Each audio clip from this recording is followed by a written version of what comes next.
Bismillahirrahmanirrahim. Assalamualaikum warahmatullahi wabarakatuh. Alhamdulillahirabbil alamin. Wassalatu wassalamu ala asrofil anbiya'i wal mursalin sayyidina wa maulana Muhammadin wa ala alihi wa ashabihi ajmain wa man tabi'ahum bi ihsanin illa yaumiddin. Amma ba'd. Jamaah yang berbahagia, marilah kita panjatkan puji syukur kita kehadirat Allah Subhanahu wa taala karena atas segala limpahan nikmat, karunia serta rahmatnya, sehingga kita semua bisa berkumpul di majelis pengajian pada hari ini tanpa kurang suatu apapun.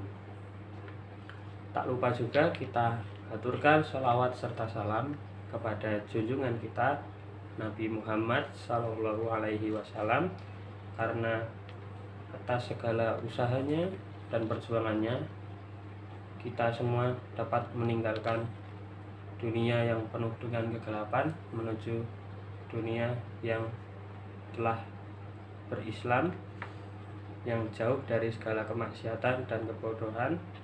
Semoga kita kelak termasuk ke dalam golongan yang akan mendapatkan syafaatnya di yaumul akhir kelak. Amin amin ya robbal alamin. Hadirin yang dirahmati Allah, rasanya dewasa ini kita sudah tidaklah asing apabila mendengar istilah tawakal. Pasti kita semua dalam menjalani hidup ini pernah menemui permasalahan atau persoalan yang dirasa cukup sulit atau bahkan sangat sulit, namun kita semua harus melewatinya. Permasalahan tersebut bisa berupa perselisihan, pertengkaran, perbedaan pendapat, atau mungkin sebuah usaha dalam mendapatkan atau memperoleh sesuatu, namun dalam prosesnya kita terkendala oleh beberapa faktor yang cukup menyulitkan kita. Kemudian kita telah berusaha semaksimal mungkin, lalu kita berdoa kepada Allah agar kita dimudahkan dan bisa mendapatkan hasil yang terbaik atas segala permasalahan tersebut. Yang demikian itu adalah perilaku tawakal. Tawakal sendiri secara sederhana berarti mewakilkan. Kemudian Imam Al-Ghazali merumuskan definisi tawakal sebagai menyandarkan kepada Allah Subhanahu wa taala segala sesuatu, bersandar kepada Allah ketika kita mengalami kesulitan, kemudian tetap berpegang teguh kepada Allah Subhanahu wa taala, kemudian tidak kecewa terhadap hasil akhir atau hasil yang diperoleh setelah kita berusaha dalam mendapatkan sesuatu. Kemudian kita pasti pernah menemui atau mungkin kita sendiri yang mengalami bahwasanya kita itu sudah berperilaku tawakal, tapi yang kita lakukan hanyalah berdiam diri, hanya menunggu bantuan dari Allah Subhanahu wa taala tanpa melakukan suatu usaha apapun. Yang demikian itu adalah keliru, karena tawakal sendiri merupakan tindakan berupa berserah diri kepada Allah Subhanahu wa taala setelah berusaha sekuat tenaga dalam memecahkan sebuah permasalahan atau dalam upaya untuk memperoleh sesuatu. Jadi singkatnya, apabila kita tidak berusaha namun hanya menunggu bantuan oleh Allah Subhanahu wa taala, itu bukanlah tawakal. Atau mungkin justru kita sudah terlanjur takut dahulu ketika mendengar sebuah permasalahan dan justru kabur atau melarikan diri dari permasalahan tersebut, itu juga bukan termasuk tawakal. Tawakal sendiri bukanlah menyerah. Tawakal berarti menyerahkan diri kepada Allah Subhanahu wa taala, sedangkan menyerah itu sudah berputus asa terhadap kondisi atau situasi yang ada. Hal yang demikian ini harus digarisbawahi atau diingat, karena kita tidak boleh melakukan sesuatu lalu merumuskan bahwasanya hal itu benar atau salah. kita harus tetap berpegang teguh kepada Al-Quran dan hadis dalam menyimpulkan sesuatu. Tawakal itu harus dilakukan apabila seseorang telah berusaha sekuat mungkin, sepenuh hati.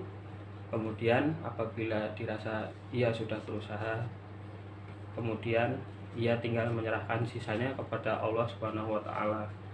Karena kita tahu bahwasanya manusia boleh berusaha, namun tetap Allah yang menentukan hasil akhirnya. Karena kita tahu bahwa Allah pasti punya rencana atau pilihan yang terbaik untuk umatnya, sehingga kita tidak perlu ragu ataupun bimbang apabila telah berusaha namun belum mendapatkan hasil yang maksimal. Di dalam Quran surat Ar-Ra'd ayat 11, A'udzubillahi minasyaitonirrajim. Bismillahirrahmanirrahim. Innallaha la yughayyiru ma bi qaumin hatta yughayyiru ma bi anfusihim.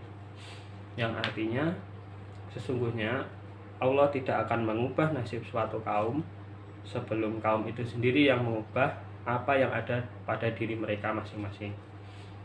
Dari penjelasan ayat tersebut, kita dapat menyimpulkan bahwasanya tawakal merupakan proses yang dilakukan setelah kita berusaha semaksimal mungkin. Allah akan membantu kita, akan mengubah nasib kita apabila kita sendiri juga telah berusaha, tidak hanya bergantung pada Allah, hanya berdoa saja atau mungkin hanya pasrah saja, tetapi kita mengharapkan hasil yang terbaik kepada Allah Subhanahu wa taala. Hal yang demikian itu adalah keliru.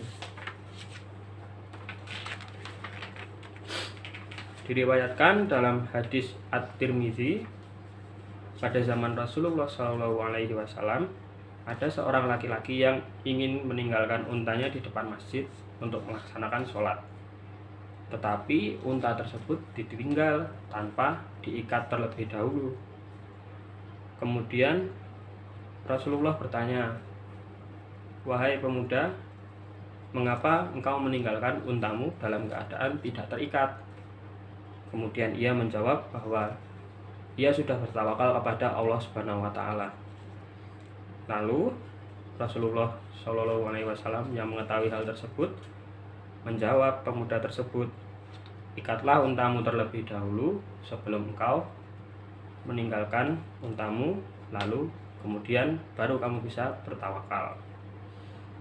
Nah, dari paparan singkat tersebut kita dapat menyimpulkan bahwasanya tawakal itu merupakan upaya yang dilakukan setelah kita melakukan atau berusaha semaksimal mungkin dalam menghadapi suatu permasalahan, dan upaya tersebut berupa menyerahkan segala sesuatu kepada Allah Subhanahu wa taala. Kita berdoa, kita pasrah kepada Allah Subhanahu wa taala, kita diberikan hal yang terbaik atau hasil yang terbaik, dan kemudian Allah lah yang menentukan hasil akhirnya. Apabila kita telah melakukan upaya tawakal, kita akan mendapatkan beberapa manfaat. Di antaranya, kita akan senantiasa mendapatkan kemudahan walau baik di dunia maupun di akhirat. Lalu kita akan mudah atau terbiasa beradaptasi dengan segala jenis permasalahan. Kemudian iman kita akan meningkat dan kita dijauhkan dari sifat putus asa, karena kita telah berusaha dan kita yakin bahwasanya Allah akan membantu kita dalam segala urusan kita.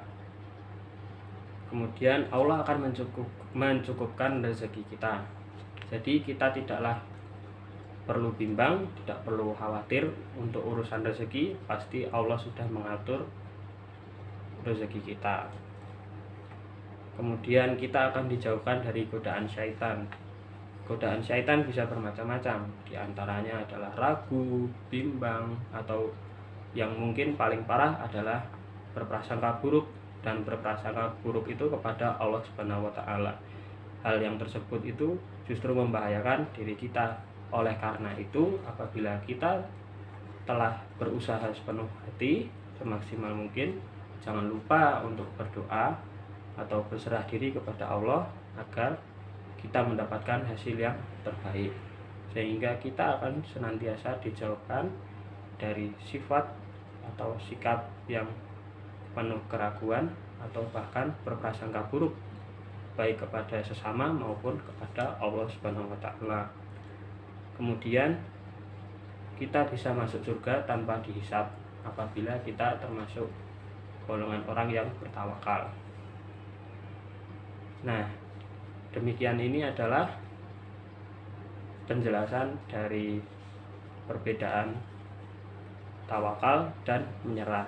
Jadi kita bisa menyimpulkan bahwasanya tawakal bukanlah berarti menyerah. Tawakal itu sebuah usaha yang dilakukan setelah kita berusaha semaksimal mungkin, dan usaha tersebut berupa berserah diri kepada Allah Subhanahu wa taala dengan berdoa, berharap kepadanya agar kita bisa mendapatkan hasil yang semaksimal mungkin. Sementara menyerah tidaklah berarti tawakal. Menyerah itu hanya menunggu hasil akhirnya tanpa melakukan usaha, namun ia ingin mendapatkan hasil yang maksimal. Yang demikian itu adalah keliru.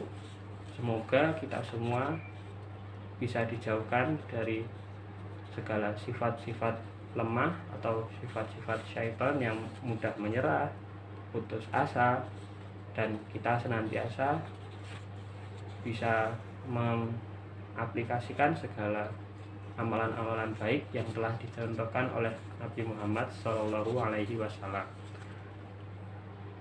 Demikian